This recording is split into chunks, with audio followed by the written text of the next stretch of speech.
Qatar is not an ally because America doesn't have allies. Qatar is a subject nation. Qatar understands that if they piss off the United States, excuse my language, we terminate their existence. I mean, this is the reality of how the entire Middle East relates to us. That anybody who's our ally isn't our ally because we will betray them, and we have betrayed them. But they don't have the ability to walk away from this. They are so deeply embedded in the United States, financially, security-wise. Qatar is not an ally, because an ally, we wouldn't do this to an ally. The United States is an ally to nobody, and this should be the lesson the world needs to gather from this. When you deal with the United States only uses you as a tool. We're not the friend of anybody. Even Israel. Israel found that out the hard way in the negotiations with the Houthi.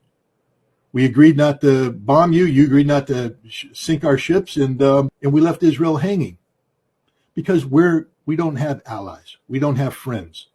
We have entities that we use for our objectives, and this should be the ultimate lesson to everybody, especially Qatar. They think they bought Trump's loyalty by giving him a Boeing 747 and treating him like royalty. Look how he treated that.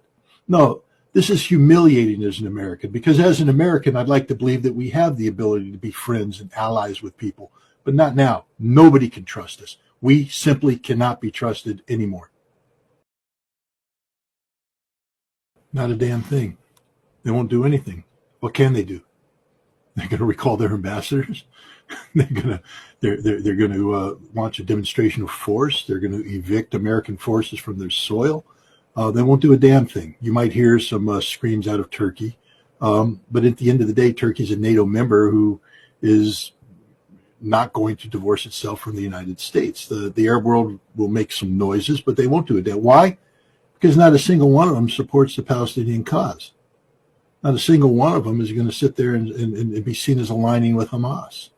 I mean, this is why it's a free ride for this president, because the United States and Israel have successfully, pressured the Arab countries into taking a stance that basically says they will be silent in the face of genocide. Come on, Mario, let's remember what's happening here.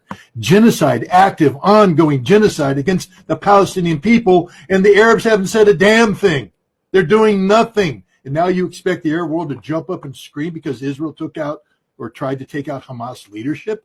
You know how unpopular Qatar is in the Arab world? It's not like people are going to be bending over backwards saying, oh yeah, let's rally around Qatar. No, nothing is going to happen. Nothing, except, and this is where I'm worried.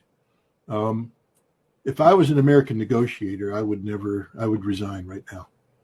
I would never go and represent my country anywhere, because the United States has shown that they respect nothing, that we are nothing. All we understand is the law of the gun.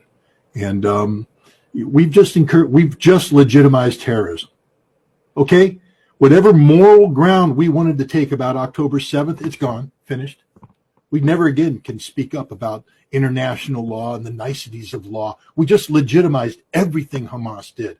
But if we're going to condemn Hamas for violations of international law, what did we just do? A massive violation of international law. So the Arab world will do nothing because they can do nothing. They're incapable of doing nothing. We're seeing the depth of the depravity of the Arab leadership. They stand for nothing, literally nothing.